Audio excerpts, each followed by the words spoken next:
What is the difference between an as-is inspection or for informational purpose only? On today's episode of Beyond the Closing, Attorney Corinne Abbott clears up the confusion surrounding inspections and as-is clauses. Don't miss this episode. Get clear on inspection contingencies now. So you say that and you can tell me that we can't talk about it, whatever. But when someone puts in a contract, subject to seller finding suitable housing, and I'm going to tell you, I've had it where I've represented the seller, two different sellers I've represented, and they didn't want to sell. We went through the whole thing, the whole contract, and the attorney told them, sorry, you have to sell. They had to sell. They had to sell. And I was like, maybe we'll edit this out. But I'm so curious, keep going. So we had to sell because what the attorney had stated was, you need to do your due diligence on finding a property. Yes. And there's, I mean, unless like in today's market, it's really crazy out there, the whole bit, but it was just a matter of, they were like, no, I don't like this property. No, I don't like this part. No, I don't want this.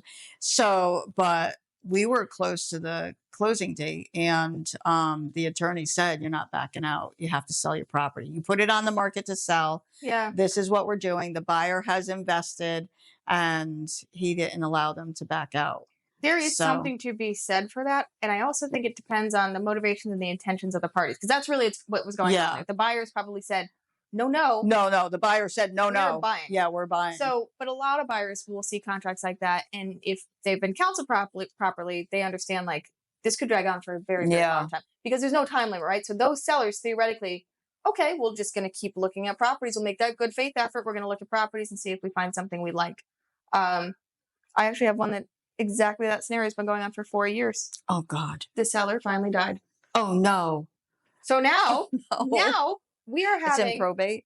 We're having, yes, but but the sellers still don't, they still don't want to sell. And I said, I'm pretty sure he found final housing because he died. Oh, no. And the attorney respectfully is making the argument. He's like, no, I would say that the contingency was never satisfied because he didn't find suitable housing. He exercised due diligence, and now the contract is null and void. So it's a really interesting legal concept.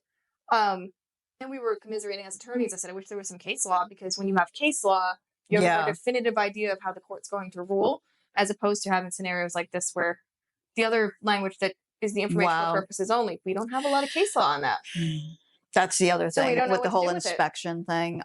So my thing with inspections, I explained to my buyers that, because they're like, well, let's do it as is for informational purpose only. And I'm like, we're not filling out an as is form and then writing on the contract. And to me, it's two separate things. Am I correct? Am I wrong? Like an as is giving them the opportunity to have an inspection. And if in that contingency time, they want to walk, if the buyer wants to walk, they have that opportunity to walk and get their deposit back. If I'm writing in a contract, inspection is for informational purpose only. They're saying that, that they will just do it for the information. And but then again, you're saying because there's a date on there for the contingency time frame. It's so this crazy. Developed during COVID because all these buyers were desperate to be a successful offer, and they were trying to submit offers without inspection contingencies, which is wrong. Winning offer. Very Don't wrong. Do that. Don't do that. It's just not wise. We all need to collectively get together and stop doing that. I know. But so they put informational purposes only, and it's this silly game where the buyers still want to perform inspections, still want to be able to cancel. They're just saying essentially it's just for our information. We won't ask you to do anything, and 70% of the time they do. They ask for a credit, they ask for a repair. And the sellers are also misguided in that they think, oh, it's for informational purposes only.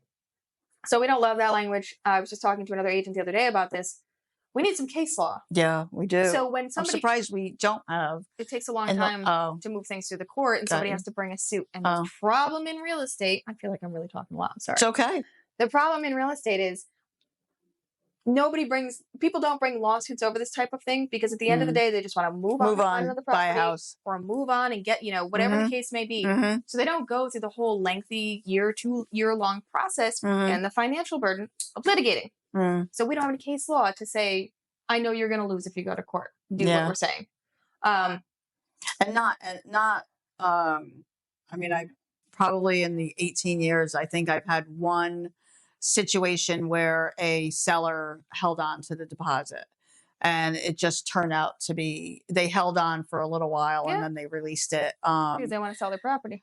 And it just, I know, and that's something that, with people who are just getting in real estate, they don't understand. They think it's just quick money.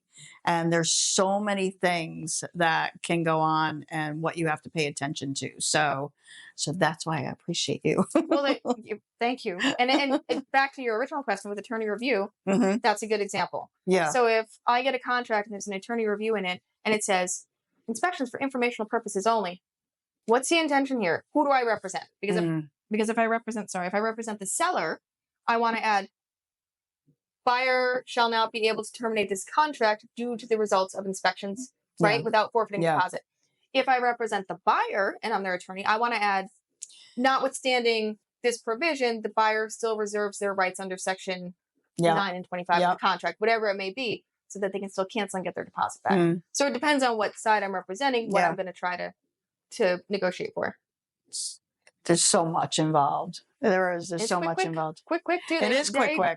It's so quick. Yeah.